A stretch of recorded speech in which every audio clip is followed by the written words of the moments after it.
Totally Useless Information with Nick and Roy is brought to you in part by Tom's Place, the finest in men's fashion, located in Toronto at 190 Baldwin Street, in the heart of Kensington Market. Or visit toms-place.com.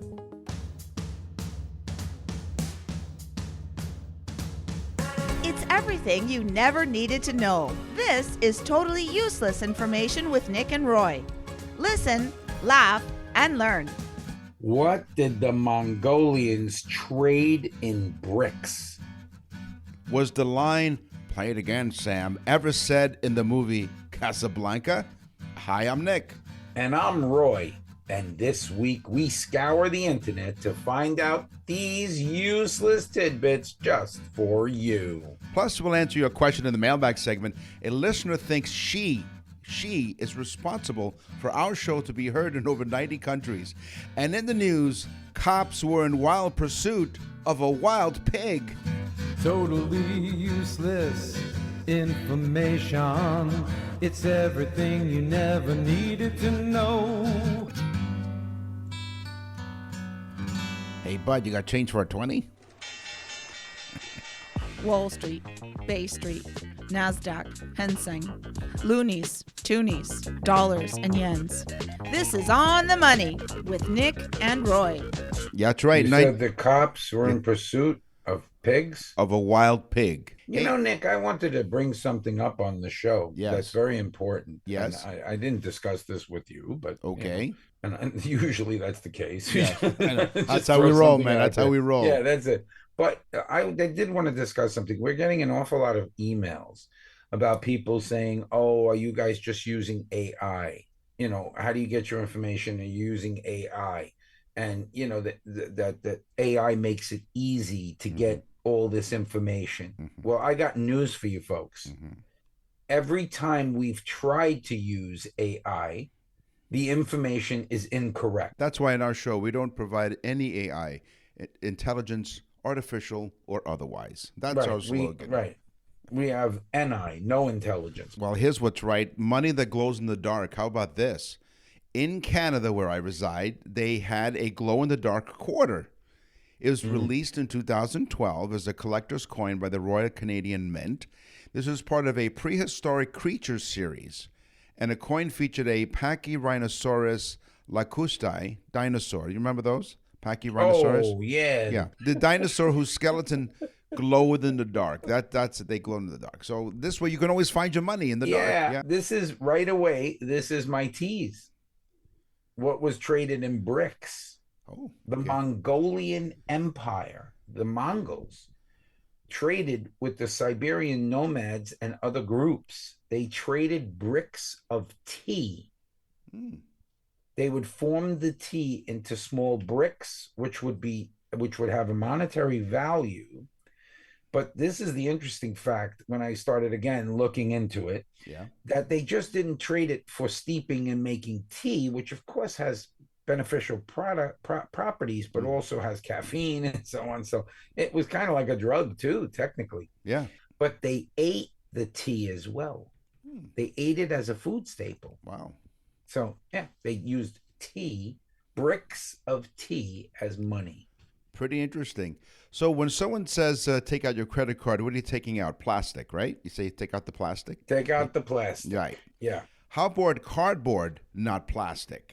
The first credit card was made of cardboard, introduced by Diners Club in 1950. And here's what happened. Frank McNamara was the founder of the credit card. Was embarrassed because he forgot his wallet while dining out. Don't you hate when that happens? You go out, you invite people over. Nick does that all the time. Geez, where did I put my wallet? Wait a minute, you know. So what Frank did was he created the small cardboard card to pay for his meal, which he and his partners then used to create the first multi-purpose charge card. Yeah, the one that would last, the one would fall apart in your pocket. Well, remember when driver's licenses were made out of paper? Yeah, exactly. Heavy paper. Yeah. The not well. It was almost laminated, wasn't it? It was laminated paper for the driver's license, but the registrations were all paper. Yeah. And all you did was sign them, and there were no titles. That's crazy. Well, how about this? Well, since we're talking about paper and the kinds of materials, so our insurance cards, our liability cards, still come in the mail in paper form. Yeah. Isn't that something? Now it's all on the phone now. Yeah. The average American spends, guess how much? I love this one. They spend $27 annually on this. What do you think it is? How much? How much annually? $27 annually. $27? That's it? Yes. Yeah.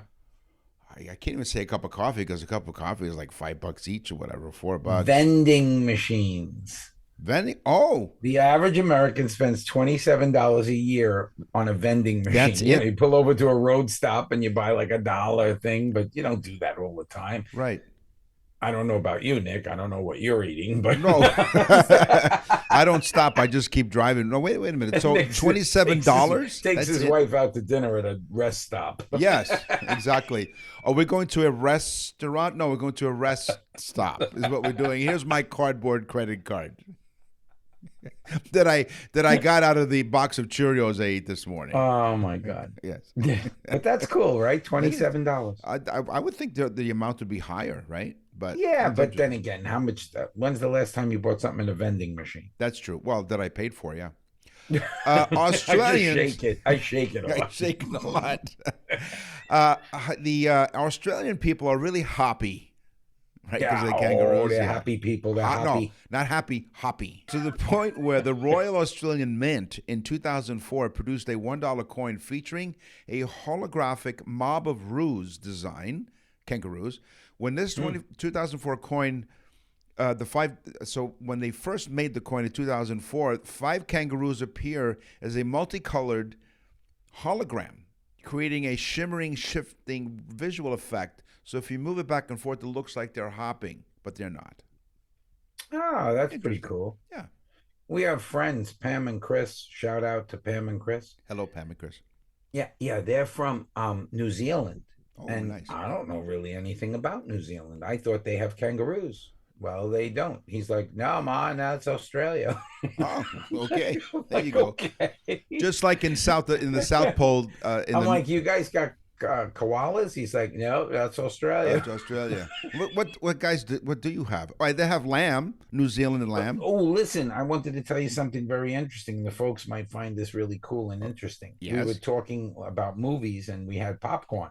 Yes. So we had the popcorn in the little movie popcorn boxes. Oh, that's nice, cute. Yeah. So we're gonna go watch a movie. We said, you want some popcorn? And they said, well, we're from New Zealand, and in New Zealand we don't have corn. We don't grow corn, so corn is not a big staple there. Right. So when we go to the movies, they take little vanilla ice cream cones, and dip them in chocolate, and that's what they have for their movie. That's they called it something, but they don't have popcorn. They have these little vanilla dipped in chocolate cones. Wow. Cool. I like Very that good. better. There you go. See? It is. Much better. Oh, butter. But you can't stick your hand through. No, you can't. Right. And yeah. You can't put a hole in the bottom of the cone. No, and then it drips and it becomes a mess. Yes. Yeah, that was our entertainment in the 1970s and 80s for those of you who don't know. So, when someone says, what's my tally? Like my total? When does someone say that? Usually when they stop at the rest stop for a romantical dinner. What is my tally? In medieval England, tallies or tally sticks were a fundamental part of the financial system. They were pieces of wood, often hazel. They were marked with notches that represented the sums of money owed or paid. Ooh. So the stick was then split lengthwise into 2 pieces. One piece called the stock, which the term stockholder later derived, was given to the person who paid the money or lent the sum to the crown, acting as their receipt. And the other piece was called the foil or counterstock, kept by the exchequer as a record of transaction. So here's my tally, the little tally sticks from England. In Article 1 of the Constitution, Yes.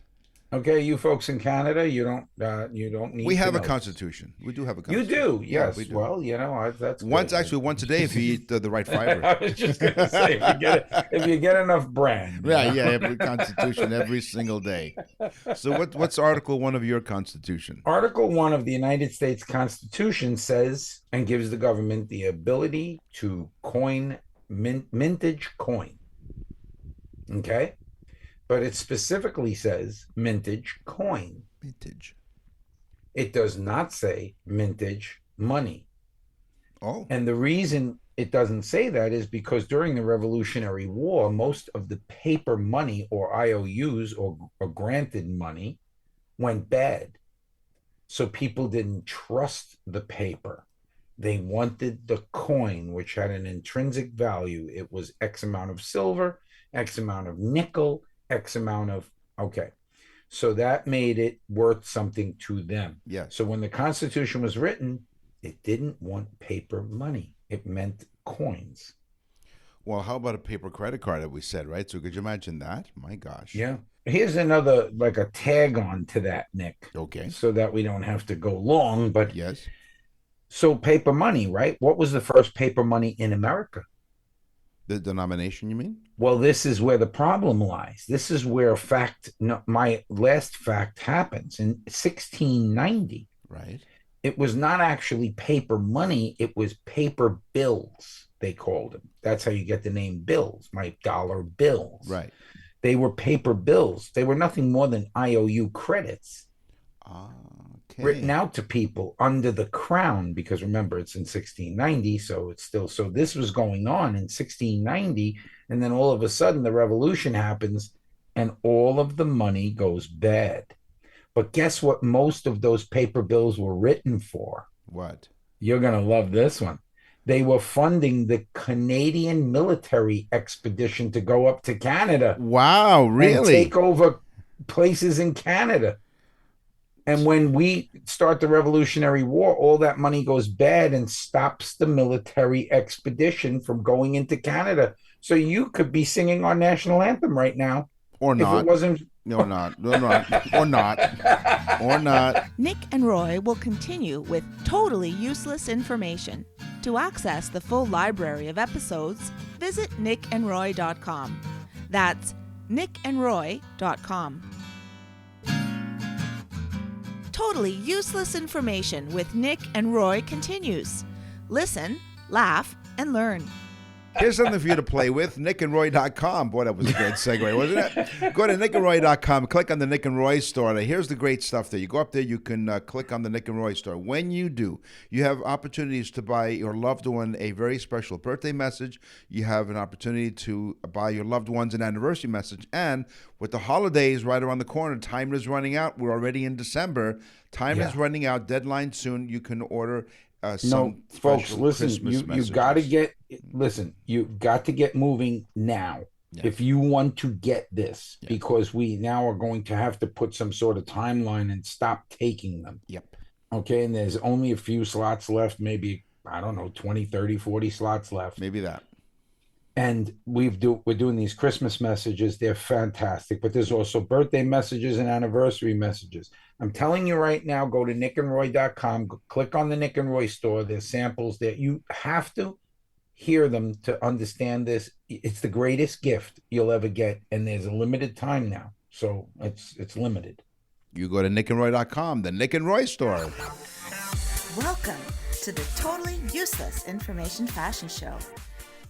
You take this one. I think you're wearing something really stylish today. You go ahead. You take it. Men have been wearing shorts for decades. Of course. Why not? Okay. Yeah. Even in going back in history into Europe, they wore shorts and knickers, short pants. Right.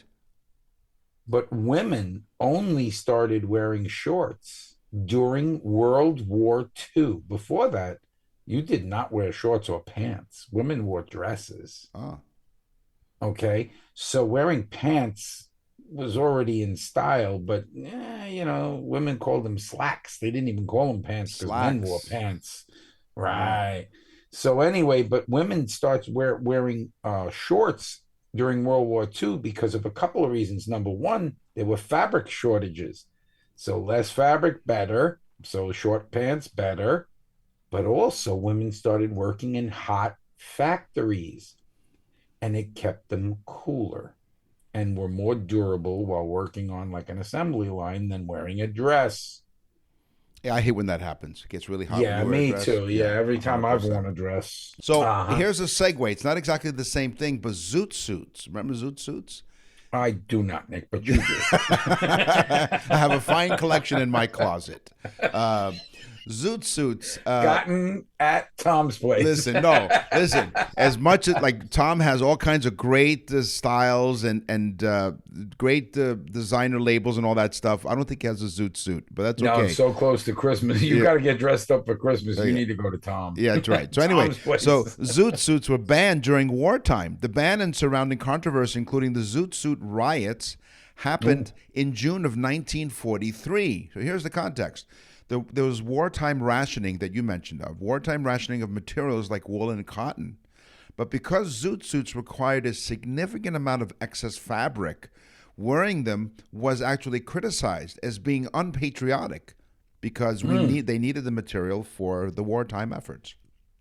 Yeah. Every fashion magazine, every year they come out with all these fashion magazines. They sell millions of copies. Now, as time goes on and we start using our phones more and more, those magazines become clicks, Right, yeah. So it's a little different.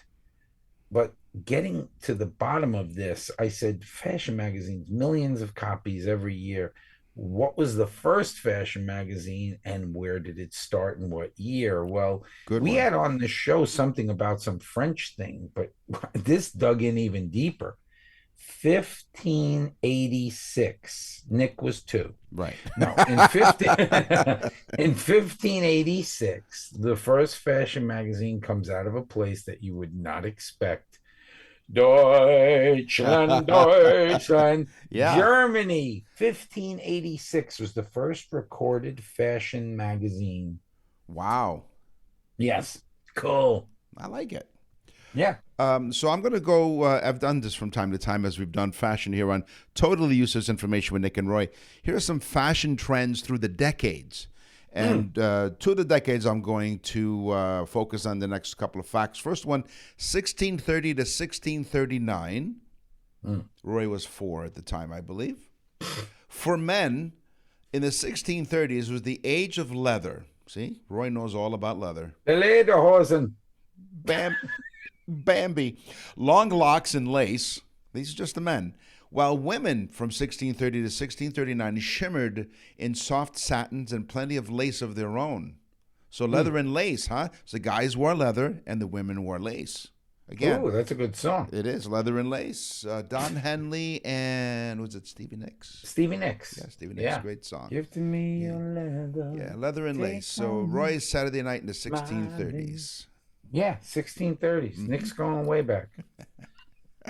The Wayback Machine. You got that right in your closet next to your zoot suits? Oh, right.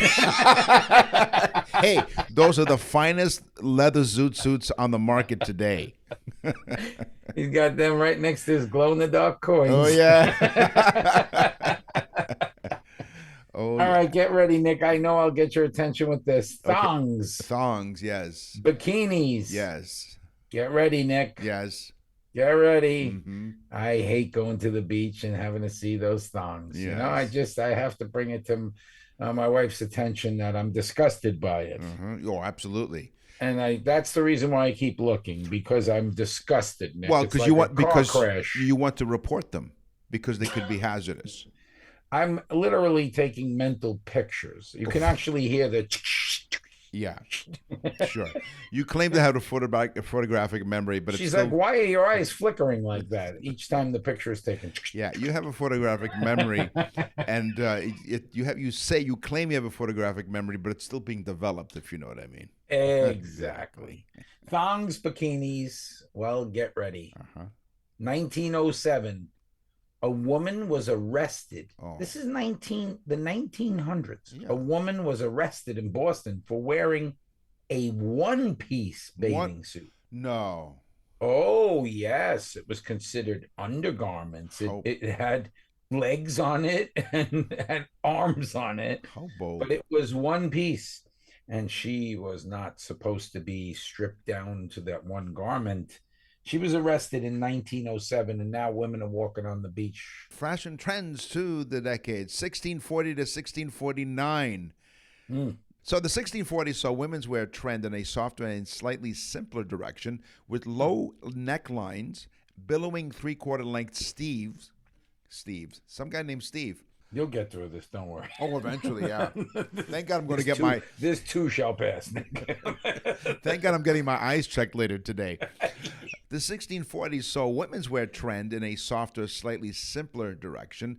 Low necklines, billowing three-quarter length sleeves, often in satin of a single color, right? Because they had no imagination. But much of Europe at war, menswear took on more militaristic edge and parallel simplification with basically wearing cuff coats. Buff coats they were named in England. They were widely adopted in England. They were like these big puffy sort of coats. And this is also to help the war effort at the time. Well, actually, they were big coats, so they weren't wearing anything underneath. They were in the buff coats. Buff coats. And in some Not cases, to be mistaken with the red coats or the muff coats. The old muff coat. Right. Yeah. Is that what you called it? A muff coat? No, it's a buff coat. Oh, the old buff coat. That's right. I got one more. Ready? Yep. So, Nick, we're going way back now. Okay. It's the year 200. Oh. Because we don't really talk about that. No. Like 200s and so on. We get into the thousands, right? Yeah. This is the year 200. The Romans are getting really like powerful, so they're inventing whole kinds of stuff. And you would think that this that I'm going to discuss was invented. It's a fashion thing. Okay. But it was technically invented. It was revolutionary, and it was invented mainly for the soldiers to fight better. But it's the first time that a left and a right sandal was invented. Oh. Before that, it was just a cutout that looked very much like a foot that was tied to the foot. This was the first time that the impression was made for the left foot and an impression was made for the right foot, and a toe thing was placed in to keep it better on the foot. So footwear in 200 changed completely. Nick and Roy will continue with totally useless information. The Boxing Week sale is on and it lasts all December long. Hi, Nick and Roy for Tom's Place telling you about incredible deals. Tom is fully stocked and ready with prices that you won't believe. First floor sport jackets are on a limited time. Get ready. 3 for 1. Did you hear that? Three jackets. Wait, 3 for 1? 3? Listen, this is no lie. 3 sports jackets for the price of 1. That's the holiday special that we wanted to bring to everybody. Tom's Place is amazing. Go ahead, Nick. But tell them more. Well, let me tell you more. Suits are on deep discounts. $249 on the first floor. Okay, the best part? Radio listeners of this show, totally useless information with Nick and Roy, and the podcast. Ask Tom to take off more. Get it? TOM stands for take off more. Oh, That's a Tom's Place pro tip. And they're open every day except Christmas and New Year's. So get 50% off brand name shirts, pants, and sweaters, including 100% cashmere sweaters and top coats, plus featured cashmink scarves. Cashmink, oh, that must be cool. Yeah. Are $25 each. Did you hear that? $25 each, or 3 for $50. This is for our listeners, guys. 3 for $50. That's the perfect gift to give. You know, we throw these prices out there and we tell people $25, $50, 50% off, 3 for 1, all this stuff. It makes it sound like it's bargain basement. The quality, top notch. For the perfect one-size-fits-all shopping, Tom has gift certificates. Get them a Tom's gift certificate. They will go nuts. Don't miss Boxing Week now at Tom's Place, 190 Baldwin Street in Kensington Market, and online at toms-place.com. toms-place.com for details and store hours. Tom's Place will suit you. We're back with totally useless information with Nick and Roy. Listen, laugh, and learn. So here's something we use every day, zippers, right? Zip it up. Usually they refer to us when we're doing the show, zip it up. Just keep it quiet, will you? Yeah. So the zipper at one time was called the clasp locker by its inventor, Clasp locker. by Whitcomb Judson. He developed this particular hook and eye fastener late in the 19th centuries to create a faster way to close shoes, though it was initially prone to jamming and wasn't really successful for shoes. But the modern zipper design was eventually created by Gideon Sunback, and name zipper was popularized around 1923 when it was used on rubber boots for better success. Now, people at one point thought the zipper was invented in Canada, but it's not. The zipper is not a Canadian invention. However, here's the connection. After patenting his design, Sunback retained non-U.S. rights and used them to found the Lightning Fastener Company in St. Catharines, Ontario, which is just west of Toronto. So there's the Canadian connection. So the name Zipper was coined by the B.F. Goodrich Company in 1924 to market as fastener on their galoshes. The Rubber boots. vulcanized galoshes. There you go, B.F. Goodrich. Remember There you- those? Exactly, from Goodrich. I had a pair of those. You did. 100%. Yeah. Here's something you can really do. Go to nickandroy.com. You can also sign up for our newsletter. It's free, Nick. It is free. But it's And- not free to everybody. It's free right now. Go to nickandroy.com. Go to the bottom and sign up for the newsletter today. Give yourself a Christmas gift. And really, it's free. We're giving it away free. In Yeah. 2026, it may change, folks. So Really? get on the list. We don't give your names out and stuff like that. No, we don't. That's true. What we do is we're so useless we don't even sell your email addresses. You go to the bottom of the page of nickandroy.com. Nick and Roy standing under a street lamp. Fogs as thick as peanut butter. They're talking totally useless, I tell you, useless information about the movies. Yeah. Yeah. Don't you see? I like when she does the sexy voice. Yeah. She's got the trench coat on and everything. Could you play that again? No. Let me give you my teaser since it's sort of like her. She does a great job with that stuff. That intro.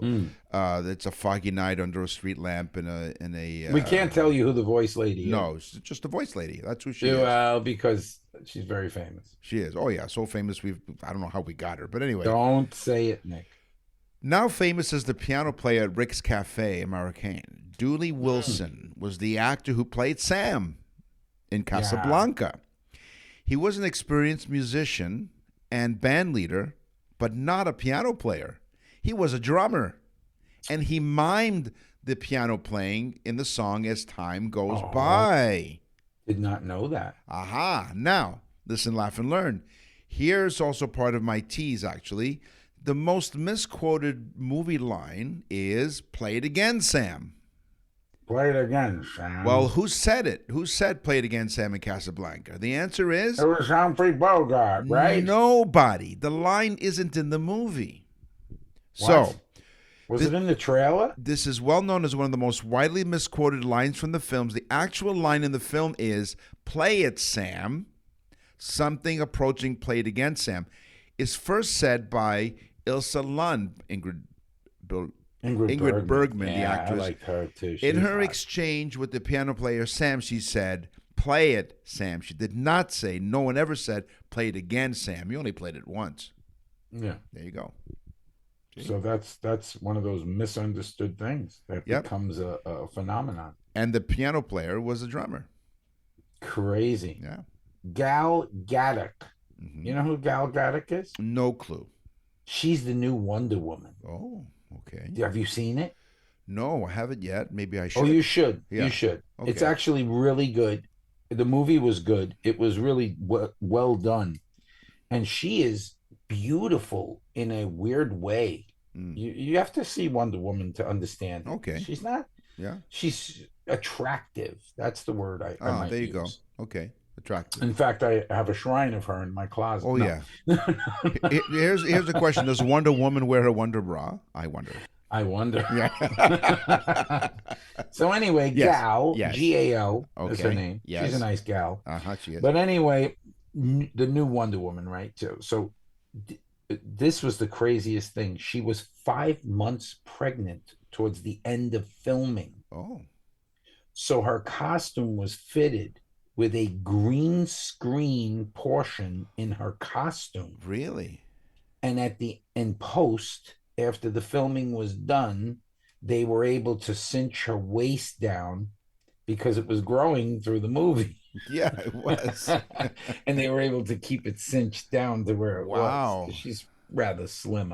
Well, it's not really. That's what you got to see it, Nick. Okay, go check It's it a out. good plug for Wonder Woman. It is. Well, I'm gonna take a look at it and find out how they did that. That's incredible with the green screen. Interesting stuff. though, It right? is. How they can do things like that. Hey, can you dig it? Do you remember the movie Pulp Fiction? Yes. And Jules had a wallet, Yes. and it read bad, and then all bad crap, whatever. Do you like that movie?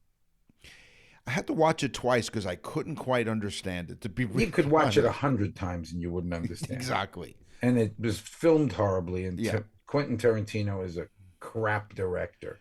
So it belonged Have to. you seen Inglourious Basterds? Yes, I have. Another film that Yeah. deserves no credit. Okay. So Jules' wallet in Pulp Fiction that Roy absolutely hates. The wallet belonged to Tarantino, the director.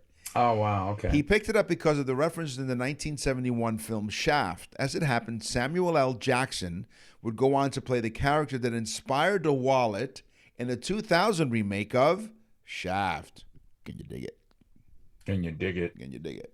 On the first day of shooting Devil Wears I Prada. was going to say, on the first day of shooting, my true love gave to me his Christmas. Okay. No, I'm not going to say that. Okay, fine. Okay, don't. In fact, I refuse to. No. On the first day of shooting, Nick, Yes. you're screwing me up. On Devil Wears Prada, Yeah, Meryl Streep goes over to Anne Hathaway yeah. and she says, "You're perfect for this role. You look perfect for this role. And I am so happy to work with you." Wow, no pressure. Then she pauses and she says, "Now that is the last nice thing I'm going to say to you for the rest of this film." Wow. And of course, because her character was, so she stayed in character to be a nasty bitch. Yeah, my gosh. So she complimented her before so she could then get into character, I would assume. Either that or Meryl Streep's just a nasty bitch. I would think that Which is typecasting. It is. Take back the damn Oscar. Yeah. No, she's a brilliant, just a terrific actress. Absolutely wonderful. Yeah, she's really brilliant. She She is. reads words on a piece of paper. Yeah, but those I have words, no respect for actors and actresses. those words come to life. No, she's wonderful. She So, is wonderful. in the movie Up, it's the animated. Is that a pornography film? No, that's Up and Down. And folks, it just came to him that quickly. Yeah, that quickly, yes. It came to me just as quickly. And came to an end that quickly. Exactly. It was a short film. Nick's porno. Nick, that's what I was just going to say. Nick's porno film is a short. It's a short one. So the movie Up, the animators who created the pack of balloons in that movie actually created every single one. The film's effects artist John Reich told this Tech Radar publication, the entire canopy is filled with balloons. We didn't just stimulate. There's that Up movie again. Simulate. Yeah. Nick stimulating. I simulated stimulation is what I did there, really. Mm-hmm. The film's effects artist John Reich told Tech Radar, one of the publications, that the entire canopy is filled with balloons. We just didn't simulate the outer shell. They got a specific amount of balloons in order for them to create all of that. Take a guess as to how many balloons they drew, every single one. No CGI. They drew every single one of these. How many balloons? Here's a wild guess, Nick. 5. 10,297. Oh, 10,200. 97 balloons were drawn to make that canopy and the movie Up. So Tom Hanks, we talked about Meryl Streep. Right. Here's another overrated actor, Tom Okay. Hanks. Yes. You like Tom Hanks? It depends on the role. Not in all of the roles. Not Yeah, all me of them. too. Nope. Yep. Me too. Yeah. You know where you really get to see Tom Hanks, and you can put this in or not put it in, but you know where you really get to see Tom Hanks? Did you ever see the film about the guy, the old man? It's a Swedish film. Oh Tom yeah. Hanks redid it. Yeah. Well, watch the Swedish one and then watch Tom Hanks' version. Okay. And you get to see the difference between a great actor and a good actor. The Swedish film is fantastic, and it's freaking subtitled, most of it. It's amazing. Yep. So Tom Hanks, right? He wanted to take this role very, very seriously. It was for the movie Castaway. Remember the movie Castaway? Yeah. Wilson! Right. Yeah. Yeah, where he gets shipwrecked or whatever on the island after the crash. Well, Tom Hanks gained weight and stopped working out for like a year. Oh. He gained a lot of weight. He got flabby, and he started making the film and making some of the portions of the film on the island. They then took a break of 1 year from filming, which gave Hanks the ability to lose an enormous amount of weight and start to work out so that he could look different on camera. Right. Wow. So it took 2 years for them to really start to put the whole film together. So he literally gained and lost weight for the part in Castaway. Wow. Cool. You know, it's really good. Remember the movie Indiana Jones Yes. and the frozen Good monkey? movie. Good Great movie. movie with the series of movies, the frozen monkey brains that they ate. Yeah. Love them. No monkeying around, really? I wonder if they were banana flavored monkey brains. Were they? They were raspberry jello flavored. The frozen So monkey it was brains. like a Jello. That's right, raspberry jello, because of all that jiggly sort of thing. What was the jingle? Watch it jiggle, see it wiggle. Yeah. I'm gonna give you a pill, and then something's gonna happen. What is it? What was the jingle again from Jello? Let it, watch it. Watch it wiggle, see it jiggle. Right. That's the song that they sing for Roy and I when we walk into the gym. Either that or the shower. Or and sometimes both. All right, what else you got? Arnold Schwarzenegger. Yes. You don't think of him as this like really devoted actor, right? You think of him as kind of like this guy that just walks in and reads those epic lines like "I be back," Right. Yeah. you know? Yeah. Okay, but Arnold Schwarzenegger is actually pretty cool. Oh. For the role of Terminator, he spent months going to ranges to shoot weapons, but he also spent months learning how to take apart, put together, and reload the weapon so that when he was reloading, if you remember in that scene with the shotgun, how he just pops the shotgun and loads the things and boom, boom, boom, and then pops the shotgun and loads the things. Yeah. He did it for months so that it would not only look fast, but it would look mechanical. Nice. So he would do it exactly the same way each time. So it looked mechanical. I thought that was really cool. So Arnold Schwarzenegger is a dedicated thespian. Right. not to Is that what you call trap Nick into this. Right now I see it going around in his head. He's like, thespian. We can't talk about that on the radio. No. A thespian is a well-read lesbian, isn't it? It is. Nick and Roy will continue with totally useless information. You're listening to Totally Useless Information with Nick and Roy.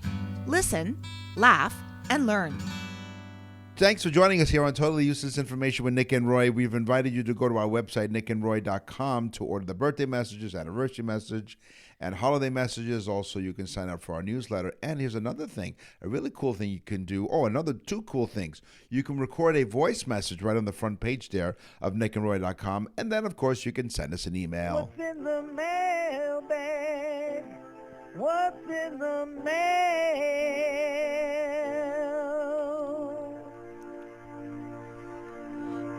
My mailbag comes from Lisa from Bolton, Ontario. We love listening to your show. Whenever I have out-of-town guests, she writes, I make sure they hear your show. They love it as much as we do. We share the facts. We have a lot of fun. So she's inviting all of these, when she invites these out-of-town guests to come over her place, she and her husband, I'm assuming, listen to our show. That's a great way to grow our show. She writes, maybe this is the reason why you're now in over 90 countries. Yes. Keep up. So this person's taking credit for all our hard work. Exactly. We do all the hard work. Whereas we said at the beginning of the show, we actually scour the internet. We do the research for it. Well, those people in the back room do. Yes. And by the way, we're real big now. We're hot shots now. And she says hello. Keep up the good work. I often hear you on the radio and listen to the podcast as well. Now, that's right. Now, on the radio, you might hear maybe 95% of what actually is on the podcast, because the length of radio, of the segments of the lengths of the segments on radio. However, on the podcast, you might hear it slightly different. So it's beneficial for you to listen to us on the radio, on the iHeartRadio Talk Network, coast to coast, in Canada and United States, and also on the podcast. I picked this week Call from Morristown, New Jersey. All right, New Jersey. And again, I picked this because I need to stress this to people. Call writes, best birthday message ever. 67 years old. Oh, and yeah. You guys made it the best birthday I've ever had. Now, just think about that for a second. 67 years, either Carl lived a really bad life.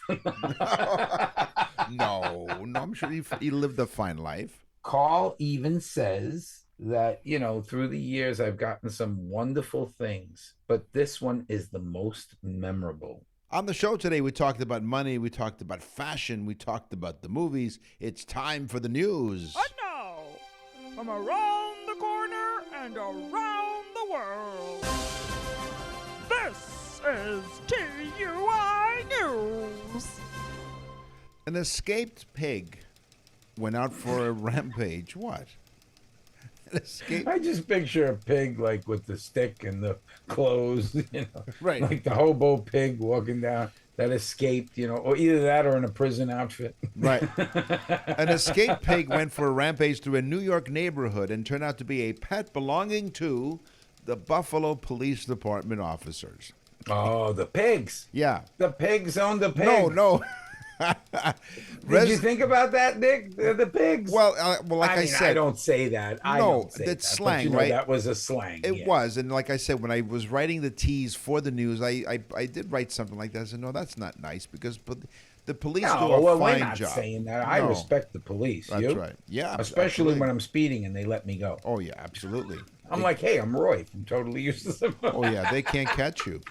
Residents. Hey, you want to hear some useless facts about cars? Yeah. How about the first person where we got a speeding ticket? Yeah, get back to the pig, Nick. Well, residents in Hamlin Park Historic District of Buffalo. It's a historic district, right? So it's it's got some Sure. Yeah. It's not every day you see a pig walking down. No, it was rampaging through, not walking down. It was rampaging through. Oh, this is a mad pig. Yeah. Yes, it was. So the neighborhood erupted into chaos one afternoon when the large pig ran through the area and chased locals. Yeah, snorting. Yes. Videos captured by witness shows animal control and police officers pursuing the porcine perpetrator. Yeah, porcine perpetrator. I like that. Very good alliteration. Nick. So Renita Shadwick's video features audio of a police officer identifying the pig as his pet, and he named it Breakfast. Breakfast? That was good. The officer said that was the next thing coming out of my mouth. Yeah, it was breakfast, okay? I'm being chased by bacon. He went after. They should have named him Kevin Bacon. No. Then the pig would have started playing guitar or whatever, right? Band. Yeah. So the officer said the pig had apparently. He was loose, footloose. It was. It was. That was rampaging. It was a horrific scene to see the people being chased by the pig. Well, the pig had apparently escaped by going under a fence. Oh, he got loose. So neighbors said the officer. It did. Sorry. It did. Neighbors said the officer eventually captured the pig and took it home. He went. Oh, he brought it back home. He went wee all the way home. Did they cite the pig? I mean, it created chaos in the town. Now, we're not sure, but here's the thing. So I looked into Buffalo. Does not have any city laws really prohibiting ownership of pigs or other farm animals inside the city limits. Breakfast was not the only wayward pig captured in recent weeks, however. There's a whole pig farm going on. In Brownsburg, Indiana, this place called Oinking Acres Farm Rescue and Sanctuary. Oh, no. Oinking Acres Farm Rescue and Sanctuary in Indiana recently wrangled a pig that had been on the loose in Indianapolis's Holiday Park for several days and had managed to give rescuers the slip during multiple capture attempts. Yeah, you know how slippery those pigs are. Oh, yeah. Get them all muddy and everything. Yeah, the slippery pig. Did I ever tell you the story about the women's mud wrestling? The sanctuary. I'll tell you after the show. Yeah, that's right. The sanctuary said the They're pig. slippery as hell, I tell you. They're hard to pin down. According to the Oinking Acres Farm This Rescue. is another pig getting loose in Indiana. That's right. Nick, So, I'm under the assumption the pigs are now communicating and telling each other how to get out. That's right.